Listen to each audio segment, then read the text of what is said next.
خلیفہ ہارون رشید نے ایک دفعہ اپنے محل میں شراب نوشی کی محفل سجا رکھی تھی۔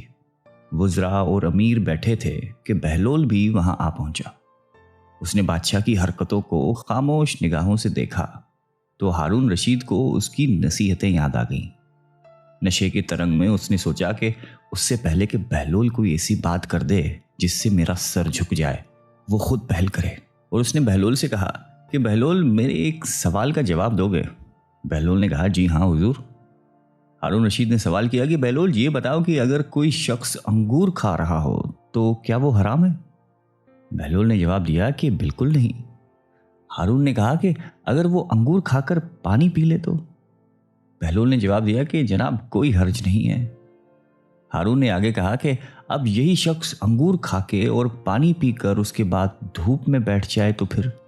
بہلول نے جواب دیا کہ محترم کوئی مذائقہ نہیں ہے، جتنی دیر چاہے بیٹھے۔ پھر آگے فرمایا کہ تو پھر بہلول تم خود ہی بتاؤ کہ یہی انگور اور پانی کچھ عرصہ دھوپ میں رکھ دیے جائیں تو حرام کیوں ہو جاتے ہیں؟ ہارون رشید نے بڑے فخر کے ساتھ اپنا فلسفہ بیان کیا۔ اب بہلول نے ہارون سے کہا کہ اگر اجازت ہو تو میں چند سوالات آپ سے کروں؟ ہارون نے کہا کہ جی اجازت ہے۔ بہلول نے سوال کیا کہ علی جاں یہ بتائیے کہ اگر کسی آدمی کے سر پہ تھوڑی سی مٹی ڈال دی جائے تو کیا اس کو کوئی نقصان پہنچے گا؟ خلیفہ ہارون رشید نے فوراً جواب دیا کہ نہیں۔ اس کے بعد اگر اس کے سر پہ تھوڑا سا پانی ڈال دیں تو کیا اس شخص کو کوئی تکلیف ہوگی؟ ہارون بولا کہ نہیں، بالکل نہیں ہوگی۔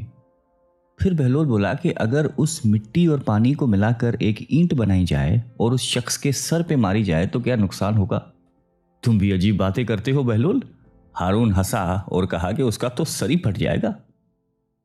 تو پھر عالی مقام، اگر آپ غور فرمائیں تو آپ کو یہ معلوم ہوگا کہ جس طرح مٹی اور پانی مل کر انسان کا سر پھوڑ سکتے ہیں، اس طرح انگور اور پانی بھی مل کر ایسی چیز بنا دیتے ہیں جو حرام اور ناپاک ہے، جس کے پینے سے انسان کی عقل ماری جاتی ہے اور اس کے برے اور بھلے کی تمیز نہیں رہتی۔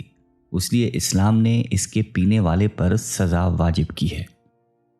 بغداد کے ایک بڑے بازار میں ایک فقیر نان بائی کی دکان کے سامنے سے گزر رہا تھا۔ اس نے ہر طرح کے کھانے چولہوں پر چڑھائے ہوئے تھے جس سے بھاپ نکل رہی تھی۔